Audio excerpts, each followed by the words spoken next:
നമസ്കാരം. Raf talks ഫുട്ബോളിലേക്ക് ഏവർക്കും സ്വാഗതം. കഴിഞ്ഞ 2 സീസണുകളിലും ഒരുമിച്ച് കളിച്ച സൂപ്പർ താരങ്ങളാണ് ലയണൽ മെസ്സിയും കിലിയൻ എംബപ്പയും. പിന്നീട് കഴിഞ്ഞ സമ്മർ ട്രാൻസ്ഫർ വിൻഡോയിൽ മെസ്സി PSG വിടുകയായിരുന്നു. ഇപ്പോൾ അമേരിക്കൻ ക്ലബ്ബായ ഇന്റർ മയാമിക്ക് വേണ്ടിയാണ് മെസ്സി കളിച്ചുകൊണ്ടിരിക്കുന്നത്. അതേസമയം കിലിയൻ എംബപ്പയാവട്ടെ ഇപ്പോഴും PSG സുപ്രധാന താരമാണ്. മികച്ച പ്രകടനമാണ് പതിവ് പോലെ ഈ സീസണിലും കിലിയൻ എംബപ്പെ ഫ്രഞ്ച് ക്ലബിന് വേണ്ടി പുറത്തെടുക്കുന്നത്.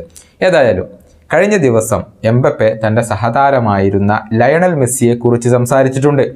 മെസ്സിയെ മിസ് ചെയ്യുന്നു എന്നാണ് ഇദ്ദേഹം പറഞ്ഞിട്ടുള്ളത്. മെസ്സിക്കൊപ്പം കളിക്കുക എന്നത് വളരെയധികം സ്പെഷ്യൽ ആയിട്ടുള്ള ഒരു കാര്യമായിരുന്നുവെന്നും എംബപ്പെ കൂട്ടിച്ചേർത്തിട്ടുണ്ട്. അദ്ദേഹത്തിൻ്റെ വാക്കുകളെ അർജന്റീൻ മാധ്യമമായ TVC സ്പോർട്സ് റിപ്പോർട്ട് ചെയ്യുന്നത് ഇങ്ങനെയാണ്: നമ്മളെപ്പോഴും മെസ്സിയെ മിസ് ചെയ്യും, അദ്ദേഹത്തോടൊപ്പം കളിക്കുന്നത് മിസ് ചെയ്യും. സ്പേസുകളിലേക്ക് പോകാൻ ഇഷ്ടപ്പെടുന്ന ഒരു സ്ട്രൈക്കറാണ് ഞാൻ. അത്തരത്തിലുള്ള എനിക്ക് മെസ്സി ഉണ്ടെങ്കിൽ ആ ഒരു സ്പേസുകളിൽ ബോൾ ലഭിക്കുമെന്ന് ഉറപ്പാണ്.